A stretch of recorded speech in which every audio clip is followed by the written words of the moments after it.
Welcome to the Box I Live In podcast, episode 1 with Ben Reeve and Blake Howard. Hello, G'day. mate. How are you, Blake? I'm good.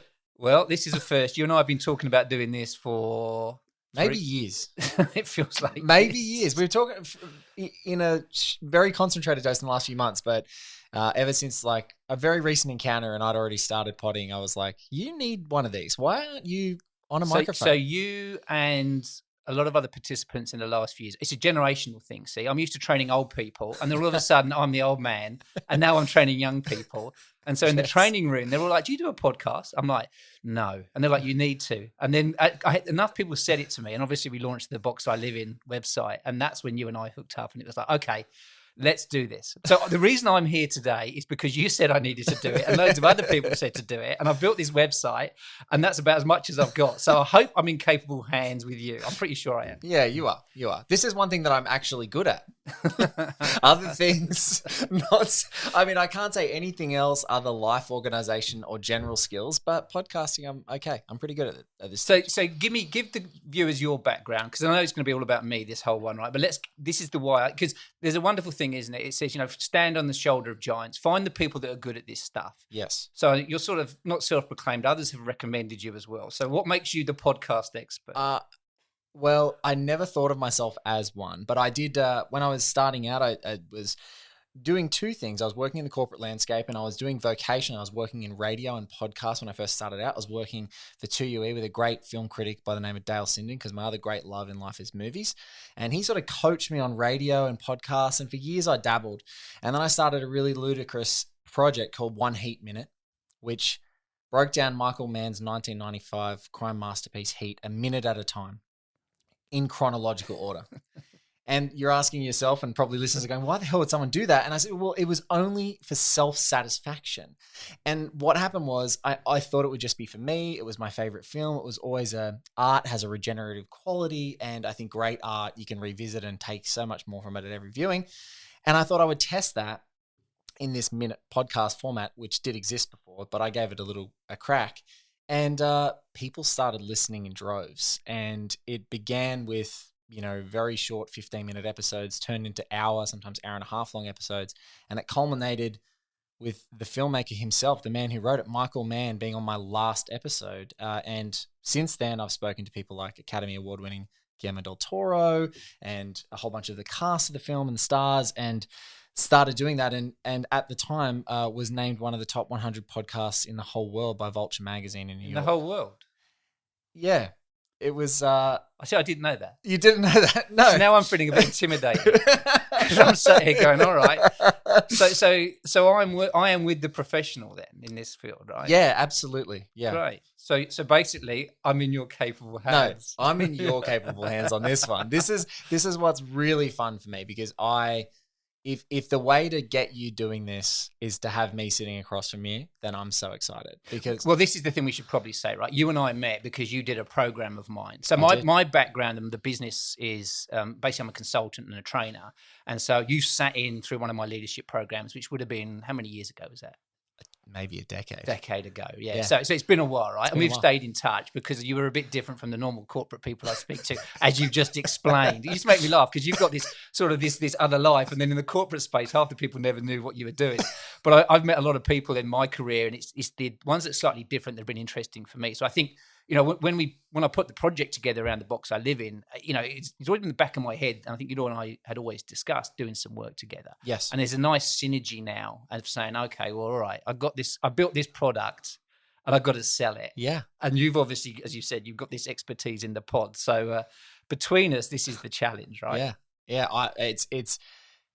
I think the box and I think your approach is ripe for this kind of dialogue. Because it's just, I feel like sometimes even conversations that you've given me over the phone that I could have had them recorded and have that playback. And there is just something about that relationship that you can have in a podcast that I'm like, it fits so well with what you do and some of the people that we're looking forward to chatting to on this show. Yeah, well, and I've got to confess, right? I think I said to you, I've listened to I've actually now listened to 2 podcasts. So there's the rugby one I told you about, which I listen to when I'm riding on my bike. And then I watched listened to another one from some New York journalist recently, all about future proofing. And what I realized, and I think my idea of podcasting was like, oh gosh, what is it? It's like radio. I mean, Yes. it's basically like listening to a play or listening to 2 people having an interview. So that was quite useful for me. But like I said, I don't listen to podcasts just because it's not really something I've ever got into. Equally, I don't do many online programs, but I built one. So for me, this is part of this exploration and journey. And when you talk about future-proofing your career, this is basically me, because this is all brand new. You know, I'm used to being in a room, talking to people, having that instantaneous feedback, working with them one-on-one, as you know, Yes. and having those conversations. And what I've discovered is, though, that those conversations and the limited field I can have, you know, just through selling my time and trying to reach this broader audience. So I'm really intrigued as to how this is going to go as well, because like I say, I've got a whole load of people that we can have a chat to. I guess the challenge is, what do we talk to them about? What makes it relevant, and why would anybody listen, right? Yes. But if you're the top 100 in the world podcaster, mate, then we're on, aren't we? Yeah, let's do it. Look, and I think the way that we try to do it is like, we're not going to be able to digest the entire box, I think. We're not going to do it in like sequence and take people through this programmatically. I think what I was most excited about is like going, all your whole toolkit of the box is at your fingertips. And what's awesome is that when we can sit down and have these interviews and have these chats with people, we can just take them through it and like try and give them the tools. Because I think one thing you've been doing, and like, this is something that happens in podcasts, and like everything's a podcast, but I just remember vividly from your training programs. I think I've done 2 in the time that I've known you. Yeah, we did one recently. We did one a recently. couple of years ago. A podcast is basically the people watching while you're talking to someone else in that group. So sometimes you would be sitting there and it's actually not the advice that you're being given as an individual. It's the example, it's the crisis, it's the challenge that someone else is experiencing that then you go, okay. And you start helping them unpack it. And it's like, you get this like weird parallel experience, like, oh crap, that's a really terrible situation. How do they get out of it? And it's the tools that you help give that I'm like, if we can do that on this show, I think that would be exceptionally valuable, because it's those conversations that in a corporate environment, in any business that I've ever worked in, they start to help you, because it's like, there is a way to get through. There is a light at the end of all the tunnels. Yeah. Well, it's interesting because given the coaching that I do one-on-one as well, it's kind of, that's what I do. Yes. And what I've also discovered, it's a lot easier to solve other people's problems, not your own, right? So as we sit here at the launch of this, as I said to you, I'm like, okay, you know, what's going to stop me? It's like, oh, well, let's take a bit of my own medicine. So yeah, I think you're right. I mean, have we mentioned it yet? www.theboxiliveit.com. There you go. There we go. That's the site. And like I said, but I think for me, it's more about a conversation of those tools. How do we bring that expertise and talk to some people? And I think the tagline that you and I were discussing is this idea of real people with real challenges and then coming up with some real solutions. Absolutely. And so I'm interested. I find that, I meet a lot of experts and I've met people over the years, but the people that interest me are the ones that are living their lives, you know, whether it's the working mums and dads, whether it's someone that wants to get out of corporate, you know, whether it's people that are starting a social enterprise, whether it's people that are actually running big businesses. And what's interesting is I think when they're on the stage and when they're in work, they've got that work mode on. When you get them off and you actually have a chat with them, they've got challenges like everybody else. It's just there's different scales of challenges. Yes. So for me, if we can tap into, and we can, some of those guys and girls and talk about the challenges they see, then I think we can make this very practical. Yeah. And as you said, hopefully what it does is it gives people an insight and some tools which they can take away and use. And I think that's the biggest thing for me. As a trainer and educator, I get very nervous about people having a chat. And I mean, it's entertainment, I get that. But I'm about giving people stuff to do, giving them value for money. Yes. And so that's kind of with me with this stuff. It's trying to distill what are the insights, what can you do? Let's make this as practical as we can.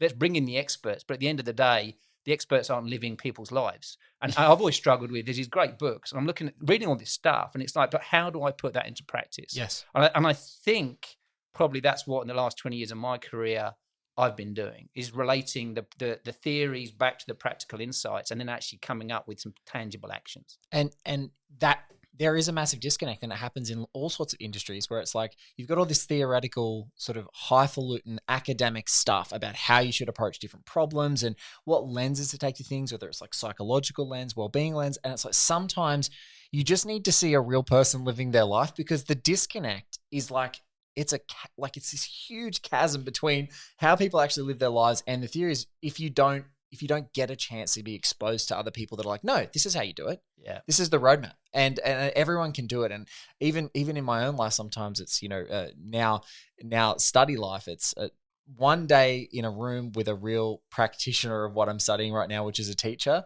versus a month and a half in university lectures and tutorials was like that one day, that one FaceTime with that one individual and seeing their lived examples, like, oh no, I can do this. It was like, it was actually framing it for me in a way that I could understand better than sometimes academia can in that sense. So the thing I've discovered, and this was kind of embedded through the development of the program, the online program, was about the reference structures. Yes. So one of the things I think I underestimate, and I think a lot of people underestimate, is that, it's not just an age thing, but if you've been exposed to a lot of different environments, a lot of different situations, you do build these reference structures. Then the capacity to draw on those to solve problems and solutions gives you so much more, insight. And so I think what you're talking about there is exactly what the box and what we're trying to do is actually, find these challenges and say, well, here's the toolkit. How do you apply this to your life and whatever it is you want to do? And it's interesting because that's my journey, right? I spent 20 years standing in front of a room talking to people, and it's my comfort zone.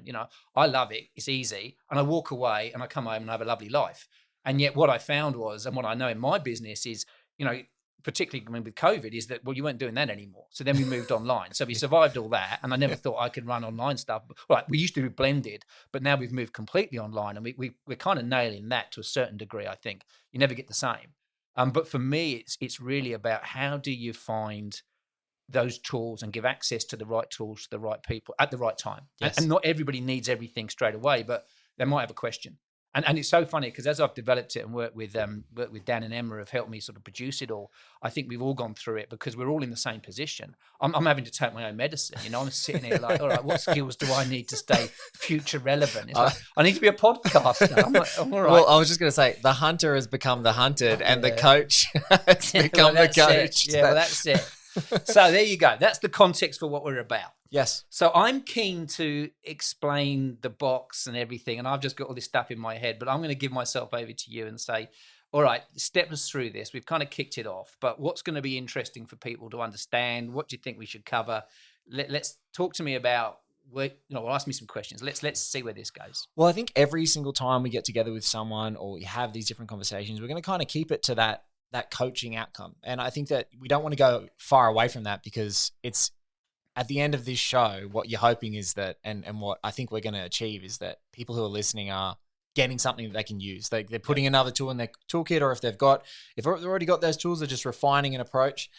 So I might stick with our standard sort of framing questions that we've got, understanding that. And I think we've kind of covered the scope and the issues that we want to tackle. But the main question I wanted to ask you is, what do you think the challenge of a podcast is? Like, what is this big challenge that's been in the front of your mind about why it's so different from engaging with people one-to-one? Because some people are crippled by the concept of doing what you do every day or did every day in a pre-COVID world, which is standing in front of a room of experts and telling them, you may not be as good as what you think you are at this thing, and maybe I can add some value by giving you some tools and some reference structures. So what's been that challenge that's been sitting there? It comes back to exactly what I mentioned before about reference structures. Yeah. So what I've learned about myself is that I like to control. Let's be honest. I like to be in control. And so what happens is if I find myself in these environments where I've never experienced it, it's not that I won't go into it, but I think I'm like anybody else. What happens is there's that anticipation, or there's not a clear understanding of how it runs. Yes. And so when we talk about the pod, I have no issue sitting here chatting to you, right? I have no issue chatting to people in a room, or even on the web now. I can get all that.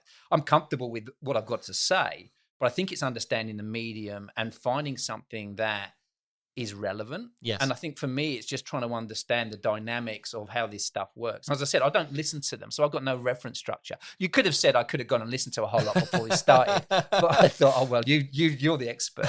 So I think the challenge for me is more about just understanding the relevance and how we make this medium work alongside everything else.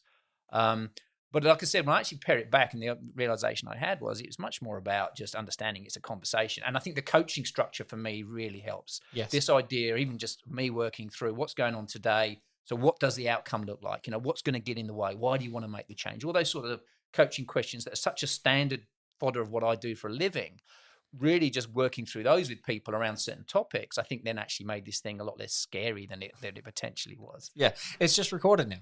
It's just Well, there. It's there to be played back and for people to revisit. And I think, like you said, one of the podcasts you listen to is on your bike ride. And I feel like people sometimes that distract themselves or in the middle of something are gonna just love that, being able to reflect on it, like how hearing someone who sounds like is in the same situation as them and how they're overcoming a problem that's going to be really good. That's been the most fascinating thing for me personally about developing this program, right? Because 20 years standing in front of a room, it becomes like a well-worked routine. It's like, same corny gags. And the thing that's interesting for me, though, is not the content. It's always the participants and how it works. Yes.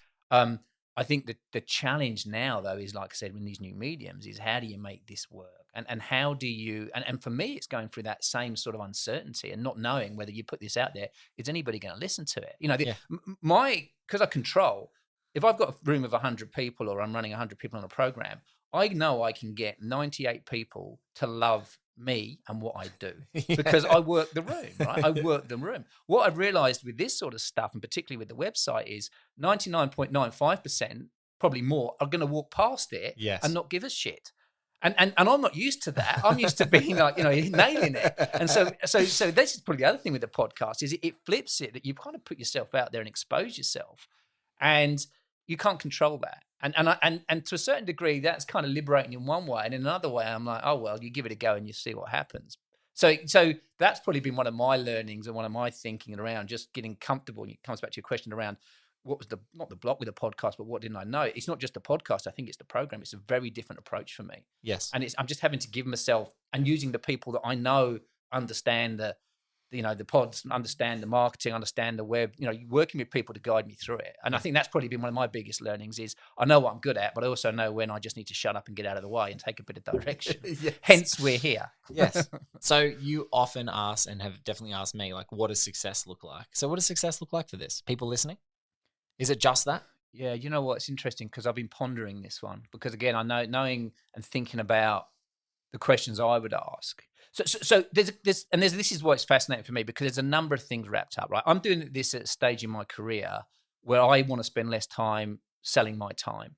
So I'm looking to build a product that I can promote and sell so I can get some passive income. So there's a monetary reward at the end of it. But I think if it was purely monetary, I'd have done this 20 years ago. Yes. And I'd probably be a lot more ruthless about it, because like I said, I've got, the guys that coaching me through the online stuff are like, you're almost being too much of a soft sell. You're giving too much away. But so I know I want to make money off of the program, right? Yeah. But I think the other key driver for me, probably more than anything, is to produce something worthwhile that makes a difference. So when I train, I've always had this, what's called a core question. So it's a training technique where you basically, it's about getting the psychology right. So it's something I learned from a mentor of mine. And my training core question, the thing that I come through that pervades everything is, how do I make this real? And that goes back to this sort of theoretical understanding, but the reality of it. Yes. So I think success for me is when I can, we can position what we've produced from an online perspective and also with the consultancy work that we do. And we can help more people see and make real the tools that are available to them. And so I think success is a number of things. One is, yes, it gives me a different, different income stream. Two, this creates some valuable content. And the third one, because I'm at this stage in my life, is that if I want to go and do this and travel overseas, I've got two daughters, as you know, and now basically left home. Well, they were going to leave home before COVID. One of them's still at home, but we've got one more year. Then she's definitely going. And there was no fault of her own. She was due to go, but she couldn't get over to the UK. But I think, for me, then it also creates a different dynamic where, for myself and my wife, if we want to travel some more, we want to go overseas and do some stuff, we can. So I think success is probably that. The number of followers is interesting because I kind of think, well, do we put a number on it? Like, do you and I sit here and say, right, we need having millions or thousands of followers? But I actually don't. For me, I think that's a bit limiting. I think you end up chasing a number, don't you? I don't know. You've put stuff out there. Do you go looking for numbers, or is it? No. I think the biggest flaw is when you do go for numbers. I think the approach that you're talking about, that multifaceted success of about it's what it is for you, fulfilling for you to be a person who's coaching people sitting at this desk right now as we're talking. Can I just say a new desk for those of you that are watching it, especially purchased anyway. But sitting at this desk right now, or the people who are listening, I think it's impact. Like, how do you make it real? And for me, that's a nice unquantifiable but really big success criteria for me, is that if what we're doing together now and putting this out and people are hearing you and they're positively impacted in that way, I think that's so much more important, because it personally, I want you to do this and I want to be a part of this, because I know that there can be positive impacts for people who are in the trenches right now in whatever part of their career they're in, and just the privacy and the comfort of that commute right home with a podcast that can go, hey, shake, get your attention and say, if it's about a way out, if it's about you're in crisis, if it's about self-reflection, those things that can help you do that, and you don't have to try, but we're just there. That's personally, like, if I was to talk about what success is, it's when people start getting in touch with us and we've made a positive impact on them. That's the stuff that I'm really looking forward to. And it'd be nice to make a positive impact on a few, on many rather than a few. But we're not going to chase numbers. Let's start with few, and then we'll start with beyond that. I think that's a good idea. Yeah, it's like I said, it's fun for me. It's very different. It's part of my learning journey, so that the whole box is predicated on empowering people to think about the things that they can do in their lives. And the thing I've learned is that if you look at the way we used to develop people, and this has probably been my realization the last 20 years, when I started out, I came and did corporate development leadership training, and it was very much about leadership training in the context of work. Yes. And then if people wanted to go off and better themselves, they used to go off at the weekends and find themselves and do some kind of, Anthony Robbins program or something, or they disappear off to some country retreat and learn to meditate. And they were very separate because the structure was very rigid in a sense. And, yes. and then, so there's your professional development, there's your personal development. Then the other thing that it still amazes me that companies don't get, there's this financial planning, or the financial reason most of us come to work. But that's almost like a separate conversation as well. So you had 3 separate conversations. And then what I noticed, and the reason the box came into to fruition, was because I started to get and notice that a lot of the, they're well-educated sort of white-collar workers. A lot of the jobs they're doing are changing because of technology. And so companies are saying, you've got to develop yourself. We want you to look after yourself now, well-being. We're not financially, we know we're paying you to turn up. So there's an element of that. And then they start talking about future-proofing your careers. And they're almost like 4 separate conversations. And so what I realized was that if you actually put them together in a structure and a format that allows them to coexist and complement each other, and particularly when you start to think about, we don't live this 9-to-5 life anymore, right? No. What we live is, and particularly after COVID, is this blurring. Is that people don't mind working late if they can take the morning off. So you've got this flexibility.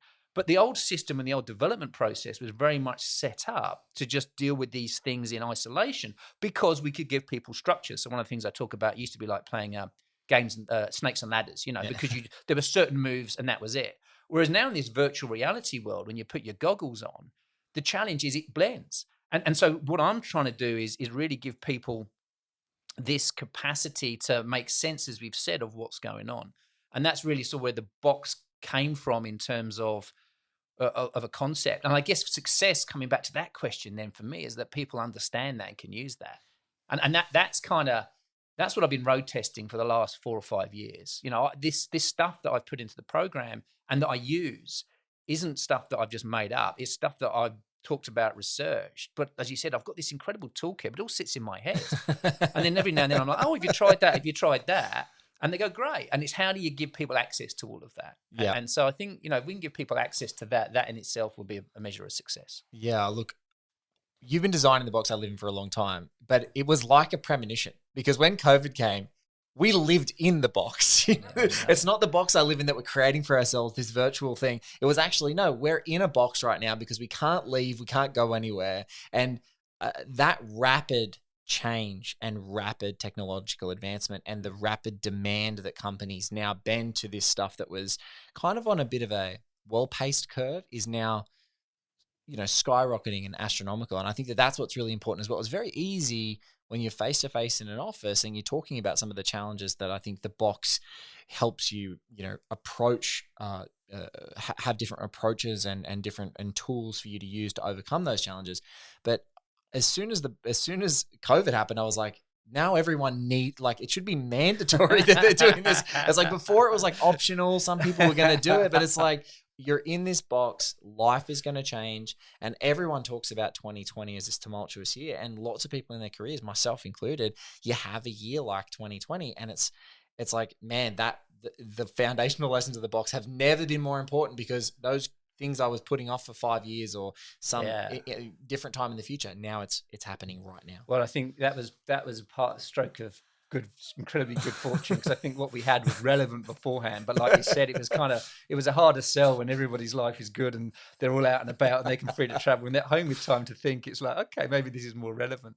Did I ever tell you where the box came from, the concept? No, tell me. So this was, and because I have been talking about this for a number of years, I mean, various different guides. It was about 5 or 6 years ago. I was doing a corporate session with a group, and we were talking about empowerment, and we were talking about how do you empower yourself, and it was a leadership session, and then how do you empower your people. So one of the things that often we go to, and it's a well-trodden path for anybody in the theoretical world, to empower somebody, often what you do is you talk to them about their mindset and their psychology and who they are and what they want to be and all that kind of stuff. And then you talk to them about their skills and capabilities. So you've got someone in an environment, they've got the right mindset and they've got the right skills to manage themselves in that environment, then they're going to feel empowered. So we had that conversation. So that's the classic skill and will matrix that you and I would have done years ago, right? Yeah. It's a leadership tool. And then I said all that, and these were a really smart young group, and they said, yeah, we get all of that. They go, but they were working for a large corporation. They said, but why do we still feel disempowered? Because they were working on themselves. And I could see they were smart people. They had the skills and capabilities, but they said they still felt disempowered. So I'm like, well, what drives that? And what they said was that they want to drive change in this company, but the company's almost the culture and the structure and the rules and the regulations didn't allow them to drive it. So what was interesting was that often as trainers and educators, we empower individuals. We talk to the individual about being empowered themselves. But what they can do is bump up against the other sides of the box, which is this rules and regulations. And it's almost that hems them in. Yes. So we had that conversation. And then I came home and we were having dinner. And it was funny because Millie, who's my eldest, she would have been about 15 or 16 at the time.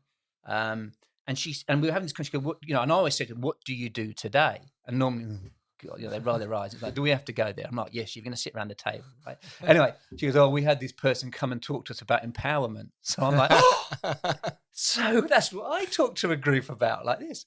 And she's like, she goes, well, did you do better? I said, what do you mean? I said, how was it? She goes, well, it's interesting enough. She goes, but it's basically, she said, they talked to us about our mindset, and she talked to us about the skills and capabilities.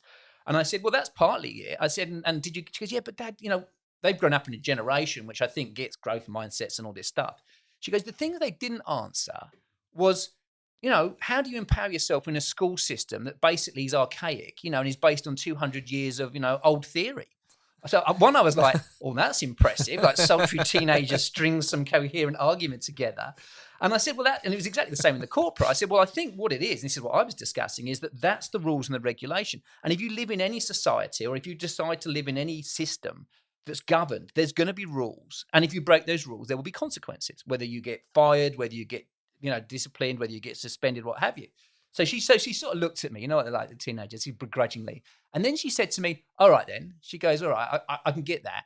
She goes, well, explain to me this then. She goes, how do you feel empowered when you've got to put up with peer group pressure? I'm like, go on, explain to me. She goes, well, as a 15, 16-year-old girl, there is a huge amount of pressure to conform. She goes, I might feel empowered not to want to go to the mall. I might feel empowered to want to do extra work. But if my peer group sees that as a weakness or doesn't prescribe to that, yes, then I've got to go against that. And they can be brutal. And so I was like, oh, that's cool. And I was thinking about it. And I said to her, well, I've never felt more like a teenage girl in my career than just now. That's profound stuff. I know. And I've got to thank her for it, because she's a pain in the arse. She's got better because she's left. But, this every now and then this genius comes out. And so the sides of the box became your mindset, skills and capabilities. Then we've got rules and regulations. Yes. Then the final one, the fourth one, is actually expectations. Yes. And often it's these expectations that are either written but often unwritten, which can also either empower you or disempower you. So that's either the culture of a business, it's the individuals within a business, it's the people you work with. And so that's where the box came into fruition from this conversation. And it was so funny because we're having this and my wife's sitting there quietly. Now, she's a preschool teacher. And then she was opening her mail and she got this thing from the New South Wales government about empowering young minds or something. And because she's like, you don't empower them. She goes, you just give them a box to work within. I was like, that's it. You know, you give them parameters, you give them guidelines. You got kids. So that, you know, you want to give them enough space to be themselves, but you certainly don't want to give them an open slather. Yes. And so the box, and that's what I said, well, empowerment's about understanding these elements of the box. And then I remember, because it was so funny, because the first thing I did then, I went upstairs to the study. And of course, I Googled thebox.com. No, that was taken. And I was Googling all this stuff. And all of a sudden, www.theboxilivin.com is free. So I registered it there and then. This was 5 years ago. And then promptly did nothing for about 2 years. And then it's in the back of my head. I've had this idea. And so I road tested that concept in all the trainings that I did. And I got people to try it on and to test it. And that's where it came from. And then, you know, the program basically expands upon that. But that's the fundamental thing about, we talk about real people, real challenges, real solutions. As you said, it's about giving them that, this is why the box is that toolkit or that toolbox. I have to hold myself back. You know, the things that they can use to understand what's going on, but then to make a difference. Yes. And I think there's a lot of people that, you know, I think, you know, we'll talk about this when on some of the other podcasts around getting out of the system. You know, sometimes the system gives you that level of security, which is very comforting. Yeah. But it does also hem you in. And sometimes it can feel like there's no way out of it. And it doesn't matter how hard you push and build your skills and capabilities. Sometimes you've got to realize it's more about, you know, is it a financial decision? Is it more about, well, actually in that organization, you're never going to get anywhere because it's not set up to help you succeed. Yes. And so this box becomes really just a metaphor to start to think about what's going on in our lives and also what's happening around us. And then how do we manage and work with that? So that was the product of a session, you know, 5 years ago. And then you and I sat here this afternoon having this conversation, which is kind of exciting. You talked about travel before. You talked about flexibility. One of the questions you've asked me is like, what's going to stop this thing from happening or being successful? Is the answer to that question pina coladas on a beach somewhere? Is that what's going to stop this podcast from happening? You getting too comfy? I think I've been comfy for the last 20 years, in all honesty. Yeah. And I think, I know I have a great life and I can earn a good living doing what I do. I think that my biggest, what will stop this is I think probably me not really committing to the whole process and preparing to put myself out there and give it a go. Yes. I think, you know, even as I talk about it, you kind of get the nerves and it's being vulnerable, right? And I know that's such a cliche because it's like, oh my God. But I think, you know, if people know me, I don't think I ever come across as vulnerable. And that's not because I'm not. It's just because as I said, because I plan everything. Normally I can control the environment. But with this, I've got to let go. You know, I've got to just give it a go and let this thing go where it is. I think the biggest challenge for me is this almost toughening up a little bit and not expecting everyone's going to like what I do and love it and just put it out there and suck it and see. Yes. And then that's why literally you and I are here. And that's why, again, Dan and Emma are here with us because they're the crew. You're the crew that's going to hold me accountable. We can get on and have the chat, but then I might not go and have the chat. And so I think for me, it's the discipline of just getting on and doing it. Yes. And not backing away because some client rings me up and says, hey, Ben, we got a great big project. Then I can go and spend 6 months playing with them because it's nice and safe. It's actually saying, I actually need nothing in my diary and I need a bit of hunger to go and, you know, do some of this stuff. Otherwise, I could easily just get another corporate gig and disappear, which, you know, it's kind of fun. I enjoy what I do, but I got to prioritize this over anything else. Yeah.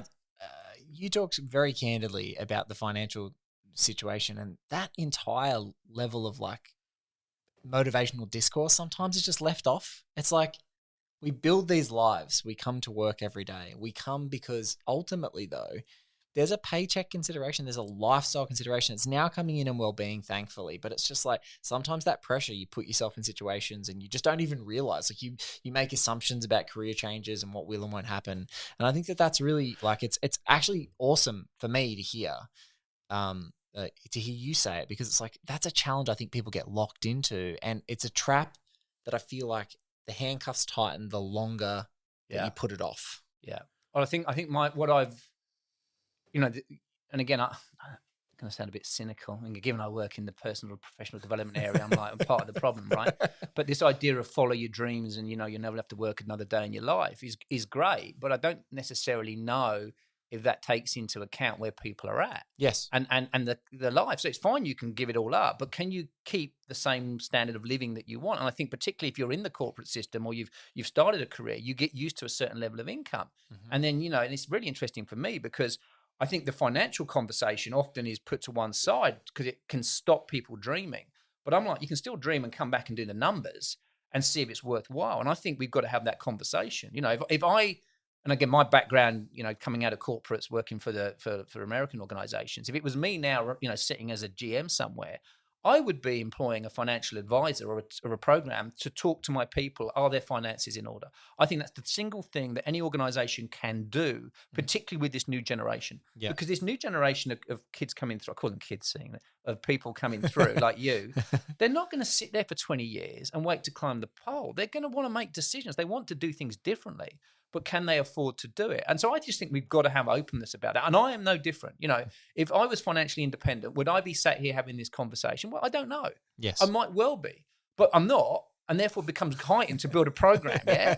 So like I said, I'll be really candid about that. Yeah. But that for me is part of the fun because I don't see myself any different from anybody else. But this is unfortunate because it's not a job. For me, this is something closer to probably a passion. This is probably the closest I've ever been in my life to having a vocation and for doing something which doesn't seem like work, which is kind of cool, right? Yes. And then the only thing we've got to do is turn it into a paying gig in some way, which is why you're here. Mate. Which is why, well, hopefully. But I think that that's a great way to approach it because there's, that is one thing. Just even in right now, I'm back at study, and an opportunity came up for a full-time paying gig with a Department of Education job, and I'm still studying, and I had to sort of say, look, thank you, but no thank you, because it wasn't going to work with my current lifestyle. It wasn't going to work for me.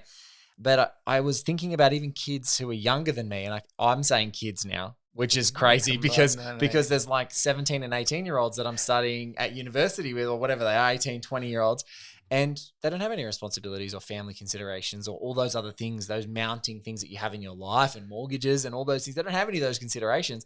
And so they could, at the drop of a hat, go, yeah, you start Monday. That's great. And I think about that now when opportunities come up. I'm like, imagine what that could have been like if I'd listened to someone's advice and maybe I had it on a device so I could listen to it again 10 years ago. Well, that for me is probably the biggest thing that I get is around self-serve. So it's about having the tools when people need them. And I think that's what the technology environment gives us today. You don't have to go and sit in a classroom for 2 days to learn something and then forget about it. It's there, and if you want to access it, you can get it. And I think you're right. It's good to hear that you're feeling like you're an old man because you're probably like the youngest person I know, apart from the kids. But I think, like I said, that's about access and that. But I think you've got to look at all these things in unison together. We can't just. You can't do them in isolation. Yes. And I don't think we should. And I think that's why, for us, when we talk on the pod going forward, we'll talk to different people with these different challenges. We'll make that work.